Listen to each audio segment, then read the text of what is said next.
Hi అండి. ఈరోజు మీకు నేను ఒక చిన్న కథ చెప్తా. ఆ చిన్న కథలో ఏంటంటే, ఒక స్వామీజీ కూర్చున్న దగ్గర ఒకతను ఇంత బుట్ట పట్టుకొని వస్తాడంట. స్వామీజీ, కొన్ని సంవత్సరాల క్రితం మీ దగ్గర నేను ఆశీర్వాదం తీసుకున్నాక చాలా డబ్బు సంపాదించాను.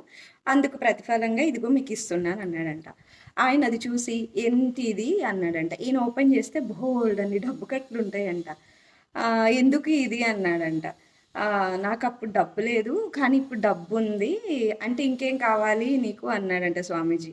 అంటే ఇప్పుడు డబ్బు ఉంది కానీ మనశ్శాంతి లేదు అన్నాడంట. అదేంటి, నువ్వు ఇందాకే కదా ధనం మూలం ఇదం జగత్ అన్నావు, మరి ఇప్పుడు మనశ్శాంతి అడుగుతున్నావేంటి? డబ్బుతోనే ఆనందంగా ఉండు వెళ్ళు అని చెప్పాడంట. అప్పుడు ఆ స్వామీజీ అన్నాడంట, అంతా నీ దగ్గరే పట్టుకుంటే మనశ్శాంతి ఎలా వస్తుంది? నీకు కావలసినంత ఉంచుకుని మిగతా వాళ్ళకి పనిచేసేయి, అప్పుడు మనశ్శాంతి నిన్ను వెతుక్కుంటూ వస్తుంది అన్నాడంట. సో